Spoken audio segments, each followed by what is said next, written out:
고민하지 말고 둘 다 사자. 더 가겠어라고 하지만 더 갈 데가 훨씬 많아요.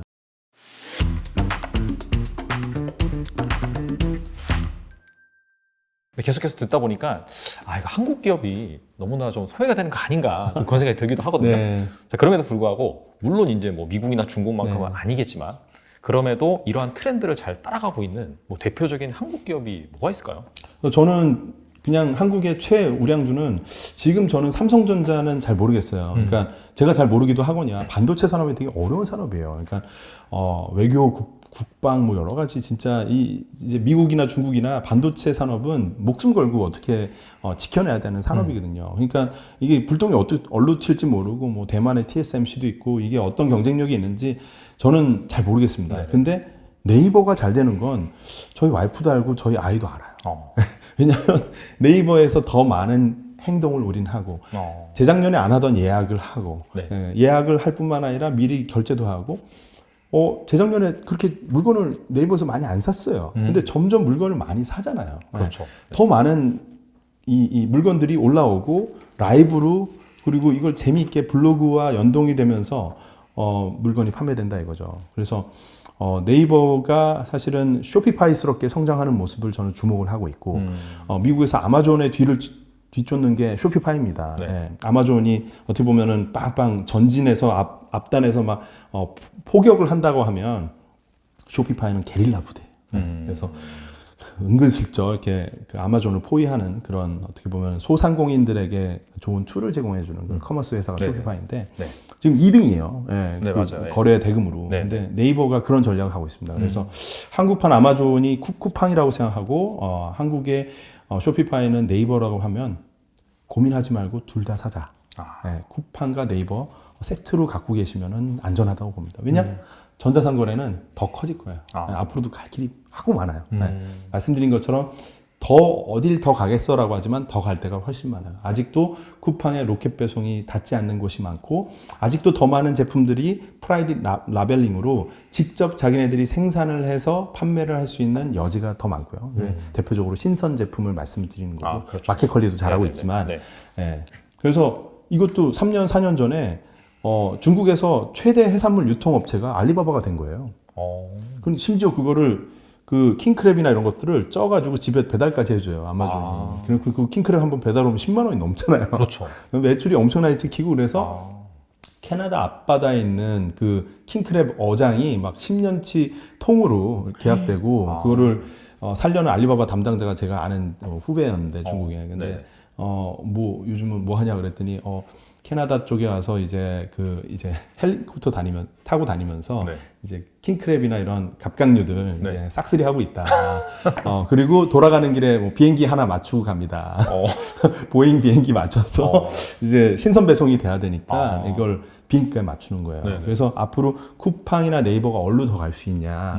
항공 운수, 네네. 로지스틱 산업, 이 네. 물류 산업으로 더 진출을 할 수밖에 없어요. 그 증명은 알리바바가 보여줬고 아마존이 보여줬고 아마존이 수십 대의 대형 화물 항공기를 보유하고 있습니다. 네.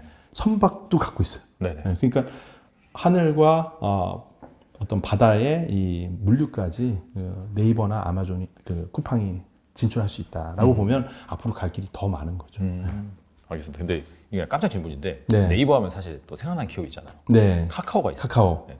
저는 네. 카카오도 좋다고 봐요. 근데 좋다고 보는데 지금 역시나 그 빅테크 규제 해서 규제를 할 때 네이버는 사실 되게 규제하기 어려워요. 왜냐하면 절대적인 지배력과 지분율을 갖고 있는 총수라는 개념이 존재하지 않아요. 이혜진 의장님의 그 지분율이 상당히 낮아요. 근데 카카오 김범수 의장님은 이게 지분율이 상당히 높거든요. 그리고 가족들이 뭐 일부 지분 갖고 있고 그리고 이게 총수의 모습을 상당히 갖추고 있어요. 그렇기 때문에 이 카카오는 재벌이라는 프레임에서 규제가 가능한 구조이기 때문에 리스크가 좀 더 있다. 그리고 네이버의 어떤 이 시스테믹한 이런 그 거버넌스 그걸 어떻게 전 느꼈냐면 그 한 대표님, 한명수 대표님 네이버 이제 그 입사하셔서 쭉 어떻게 보면 수직으로 성장을 하신 건데 이런 모습이 좀 좋은 것 같아요. 그래서 낙하산 이런 게 아니라 네네네. 그리고 뭐 친하고 진짜 내가 그 오너가 좋게 봐주니까 이 사람을 대표로 발탁을 했어 이게 아니라 시스템으로 쫙 올라오는 거. 그리고 뭐 네이버 라인이나 해외 사업들도 다 잘하고 있고 그런 측면은 전 좋게 보고. 쿠팡은 또 왜 좋게 보냐? 쿠팡은 이 사업을 확장하는 유기적인 모습들이 상당히 아마존하고 정말 그 DNA가 닮아 있어요. 그래서 지금도 뭐 SNL이나 이런 그 재밌는 어떤 뭐 국민 가수 이런 프로그램들을 쿠팡 서비스에서 쿠팡 그 라이브, 쿠팡의 OTT 서비스에서 독점적으로 서비스하고 있거든요. 그래서 그 스트리밍 사업자로서도 지금 자리를 잡아가고 있는데 이게 쉽지 않은 거거든요. 새로운 영역을 개척한다는 게. 그래서 언젠가는 쿠팡도 아마존처럼 뭐 클라우드 서비스도 하고 물류 그 사업도 이제 그 외부 어떤 다른 기업들한테 서비스로 제공해주는 동네 어떤 로컬 딜리버리 이런 배달이나 이런 것도 쿠팡 안에서만이 아니라 외부 다른 기업들을 위해서도 서비스해 줄 수 있는 그런 모습으로 좀 진화하지 않을까 생각하면서 좋게 보고 있죠. 그리고 하나 더 뭐 한국 기업 중에 또 꼭 여러분이 관심 가져야 되는 기업 중에 하나는 요즘 뭐 메타버스 하는데 저는 제 유튜브 채널에서도 몇 개월 전부터도 펄어비스를 유난히 좋게 봤어요. 그러니까 뭐 그때도 많은 질문이 있었어요. 넥슨도 있고 NC소프트도 있고 막 다양한 기업인데 왜 굳이 펄어비스를 좋게 보냐. 근데 저는 거기서도 결국은 기업 문화, 사람, 그리고 이 게임이라는 거 메타버스 세계관이라는 거는 결국은 순수한 창조력이에요. 이 창조력은 어디 뭐 기계 설비를 투자하면 나오는 게 아니잖아요. 그렇죠. 네. 사람의 머릿속에서 나오는 거고. 이 사람의 머릿속에 창조력을 극대화할 수 있는 거는 그 환경이라는 게 되게 중요한 거죠. 그 환경 중에 제일 중요한 건 무형적인 기업 문화가 중요한 거죠.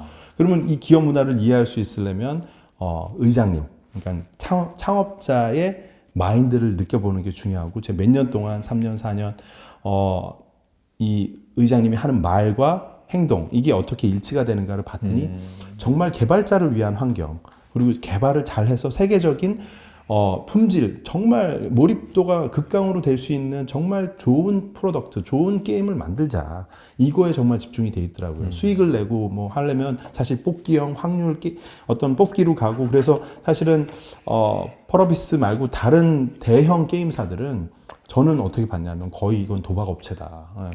뽑기형 아이템에 그냥 메모리 돼버렸다. 그러면서 정작 게임의 퀄리티나 어떤 이런 그 때깔이라고 그러죠.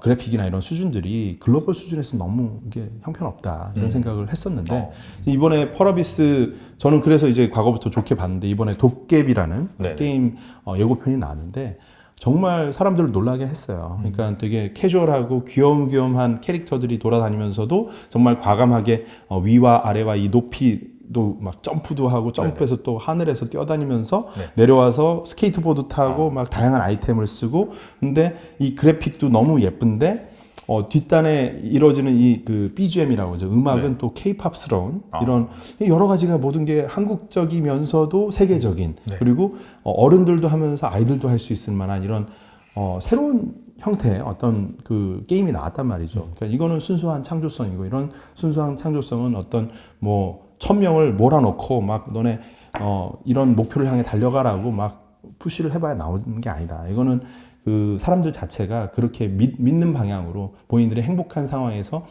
진짜 도자기 굽는 마음으로 창조를 했을 때만 나올 수 있는 거고 그 근간에 기업 문화가 있다라는 거죠. 잘 들었습니다. 이게 말씀하신 거 들어보니까 확실히 약간 좀 성공 DNA 있는 기업에 장기 투자하는 그런 스타일인 것 같아요. 어떻게 보면 약간 농사를 짓는 방식으로 투자하는 그렇게도 볼 수 있을 것 같은데 근데 이게 문제가 말은 쉬운데 개인 투자자들이 따라가기 참 힘듭니다. 특히나 이제 최근에 시장이 한번 또 꺾어졌잖아요.